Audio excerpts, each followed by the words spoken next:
नमस्कार. अस्सल मराठी किचनमध्ये तुमचं स्वागत आहे. आज आपण बनवणार आहोत सर्दी खोकल्यावर घरगुती काढा. हा काढा जर तुम्ही दिवसातून 2 वेळेस जर घेतला तर तुम्हाला सर्दी खोकला आणि घशाला आराम मिळतो आणि करायला सुद्धा फार सोपा आहे. चला तर मग रेसिपीला सुरुवात करूया. काढा बनवण्यासाठी लागणारं साहित्य बघूया आपण. इथं मी 1 चमचा गूळ घेतलेला आहे, बारीक खिसून घेतलेला आहे. इथं मी गवती चहा घेतलेला आहे, 1 चमचा बारीक कट करून घेतलेला आहे. इथं मी आलं घेतलेलं आहे थोडंसं. इथं मी ओली हळद घेतलेली आहे, हे आपल्याला दोन्ही खिसून वापरायचं आहे. 2 लवंगा घेतलेल्या आहेत, एकदम चिमूटभर ओवा घेतलेला आहे. 4 ते 5 काळी मिरी, 2 हिरवी वेलची घेतलेली आहे. दालचिनी घेतलेली आहे मी थोडीशी. 4 ते 5 तुळशीचे पानं आणि अर्धा चमचा चहापत्ती. आणि इथं मी एक विड्याचं पान घेतलेलं आहे, ते सुद्धा आपल्याला कट करून घालायचं आहे. विड्याच्या पानांना सुद्धा सर्दीला खूप आराम मिळतो. आता मी गॅसवर पाणी उकळायला ठेवलेलं आहे. आता आपल्याला लगेचच काढा बनवायला घ्यायचा आहे. मी इथं 1 ग्लास पाणी ठेवलेलं आहे उकळायला. आता यामधलं आपल्याला अर्धच पाणी करायचं आहे उकळून. आता यामध्ये घालायचं आपल्याला सुरुवातीला गूळ घालायचा आहे,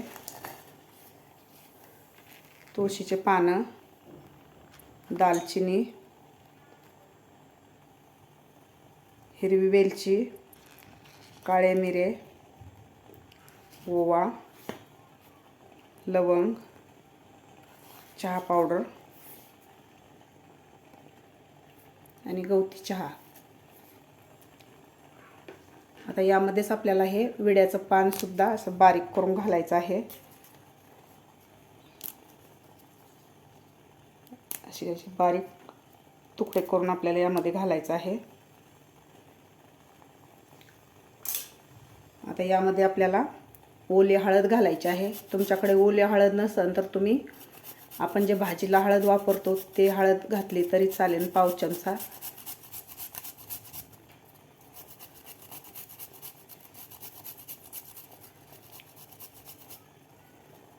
हळद घातलेली आहे. त्यानंतर आपल्याला आलं घालायचं आहे खिसून.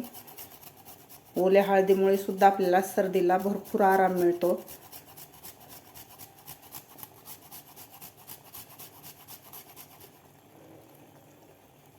आलं सुद्धा खिसून घातलेलं आहे आपण. आता याला एकदा आपल्याला चमच्यानं ढवळून घ्यायचं आहे. आता आपल्याला हे अर्ध पाणी आटेपर्यंत आपल्याला हे काढा उकळून घ्यायचा आहे. अर्धा झाला पाहिजे. आपण 1 ग्लास पाणी घातलेलं आहे, तर अर्धा ग्लास होईपर्यंत आपल्याला हे उकळून घ्यायचं आहे. गॅस मिडियम ठेवायचा. मिडियम गॅसवर आपल्याला व्यवस्थित हे काढा उकळायचा आहे. 4 ते 5 मिनिट झालेला आहे. आपला काढा व्यवस्थित उकळलेला आहे. तुम्ही बघू शकता कलरसुद्धा मस्त आलेला आहे. अर्धा झालेला आहे आपला काढा उकळून. संक्रांत झाल्यानंतर थोडं थोडं ऊन पडायला लागतं आणि त्यामध्येच आपल्याला सर्दी होते.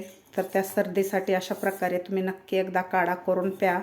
दिवसातमधून 2 वेळेस जर तुम्ही असा काढा करून पिला तर तुमच्या सर्दी खोकला आणि घशाला आराम मिळेल. असा मस्त झालेला आहे आपला काढा. आणखीन आपण 1 मिनिटभर हे काढा उकळून घेऊया. 5 ते 6 मिनिट झालेलं आहे. आपला काढा व्यवस्थित उकळलेला आहे. पिण्यासाठी आपला काढा तयार झालेला आहे. तुम्ही सुद्धा अशा प्रकारे नक्की सर्दीसाठी काढा करून प्या. तुम्हाला माझी आजची रेसिपी कशी वाटली नक्की कमेंट करून सांगा. माझा व्हिडिओ आवडल्यास लाईक, शेअर आणि सबस्क्राईब करायला विसरू नका. भेटूया अशाच एका मस्त रेसिपीसोबत. तोपर्यंत मस्त खा आणि स्वस्त रहा.